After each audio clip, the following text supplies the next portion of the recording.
समस्त को जय Jagannath. Odia subordinate staff selection commissioner तरफ तो 12 तारीख दिन अपडेट आसी लेटेस्ट अपडेट 12 अगस्त 2025 आसी आपंकर जो आपंकर आरआई एआरआई अमीनो ये RI ARY RI ICDS supervisor ARI amino SFS जो एग्जाम गुड़िक कैंसल होता जो एग्जाम गुड़िक मेन एग्जाम होगा 1 तारीख दिन और 30 तारीख दिन कोर्ट तरफ कैंसल करागला कारण विज्ञप्ति जहाँ प्रकाश कराला 5 गुण पिला सिलेक्ट करने कथा जेहतु अधिक पिला आप सिलेक्ट होता से सरकार यहाँ रद्द करदे कैंसल करदे आ कमिशन को आदेश देते 2 सप्ताह भितर किसी अपडेट आने लेटेस्ट अपडेट आने जो 30 तारीख दिन कैंसल होता देखिपे आप 12 तारीख दिन ये 12 तारीख मैंने गतकाली आपंकर अपडेट आसी जाइए जो आरआई एआरआई अमीनो को नहीं तो दे सारी तो रिक्रुटमेंट दे सारी से आप जो 20 सेप्टेम्बर 8 अक्टोबर आप जो प्री एग्जाम होता तो प्री एग्जाम को कैंसल करागला प्री एग्जाम रिजल्ट बाहर पर फिर मेन एग्जाम जो पिला था से कैंसल करागला तो कैंसल करागला तो रिक्रुटमेंट प्रोसेस साल start afresh from the stage of conducting pre exam तो आउ थे रिक्रुटमेंट प्रोसेस को नुआ फ्रेश स्टार्ट करा प्री एग्जाम स्टेज रू जो कैंडिडेट मैंने ऑनलाइन एप्लिकेशन करते से प्री एग्जाम देवाई से अलाउ कर इन दिस कनेक्शन यही कनेक्शन सहित कौन जड़ित अच्छी the commission has been release कर reschedule of pre exam RI ICDS supervisor ARI अमीनो जो कंबाइंड रिक्रुटमेंट एग्जामिनेशन थी आप 2023 बाहर था से कौन हम एग्जाम आपंकर हम अक्टोबर रु नवेम्बर आपंकर एग्जाम हम आउ सीबीटी मोड्रे हम सीबीटी मोड्रे आपंकर एग्जाम हम तो यहाँ था लेटेस्ट अपडेट आरआई एआरआई अमीनो है जे आरआई एआरआई अमीनो आईसीडीएस सुपरवाइजर ये जो एग्जाम गुड़िक अच्छी आप कौन हम एग्जाम गुड़िक हम अक्टोबर रु नवेम्बर हम आपंकर एग्जाम अक्टोबर नवेम्बर आ गए था सीबीटी मोड्रे हम कंप्यूटर बेस्ड टेस्ट आपंकर ऑनलाइन एग्जाम आपंकर हम आरआई एआरआई अमीनो होगा प्री एग्जाम हम ए प्री एग्जाम हम प्री एग्जाम हम पाखापाखि 5,58,000 पिला प्री एग्जाम दौरान तो आपको टाइम लगे एग्जाम तो कम से कम 30 ରୁ 40 दिन हम माने राज्य सब डिस्ट्रिक्ट एग्जाम गुड़ा कंडक्ट करा एने अपडेट देखते लिखाई mode in all district of the state तो ये है कथा आप अक्टोबर नवेम्बर आप प्री एग्जाम हम ऑनलाइन एग्जाम हम 5,58,000 पिला आपंकर आरआई एआरआई अमीनो एग्जाम देवे या छाड़ापर आपंकर आउ गोटे अपडेट अच्छी ट्राफिक एक्साइज को एसआई को नहीं तो जमी 6 तारीख दिन आप अगस्त 6 ओडिशा स्टाफ सिलेक्शन कमिशनर तरफ गोटे शेड्यूल आसी सारी एग्जाम को एग्जाम केबे कंडक्ट करा शेड्यूल ऑफ एग्जामिनेशन तो कमिशनर तरफ सब डिसाइड कराइला तो से फॉर्मेट को सही फ्लो को से फॉलो करुँचमी थी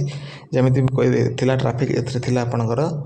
जो combined recruitment examination of different post having physical measurement and physical efficiency test जो कॉमन रिक्रुटमेंट एग्जामिनेशन गुड़िक अच्छी जो आपंकर फिजिकल एफिशिएंसी टेस्ट अच्छी आ फिजिकल मेजरमेंट टेस्ट अच्छी माने आपंकर जो आसला आपंकर ट्राफिक एसआई आउ एक्साइज एसआई ये जो एग्जाम गुड़िक थी आपंकर तो स्टार्ट हम के 8 तारीख आप स्टार्ट हम यहाँ 12 तारीख नोटिस काली नोटिस अच्छी आप गतकाल notice Odisha staff selection commission साइट्रे आप देखिपारे अवेलेबल अच्छी तो आप एग्जाम हम 8 तारीख कंडक्ट हम 8 ରୁ 12 पर्यंत आपंकर excise SI traffic SI exam हम तो ये सब शेड्यूल दे दीजिए केबे कौन हम रिपोर्टिंग टाइम केबे गेट क्लोजिंग टाइम केबे को शिफ्ट रे आपनकर एग्जाम हो first shift second shift timing दे दी सारी आ रिपोर्टिंग टाइम देछि गेट क्लोजिंग टाइम देछि माइनस मार्किंग अच्छी से विषय अपडेट दे देछि तो 8 ରୁ आपनकर 12 तारीख पर्यंत आपनकर एग्जाम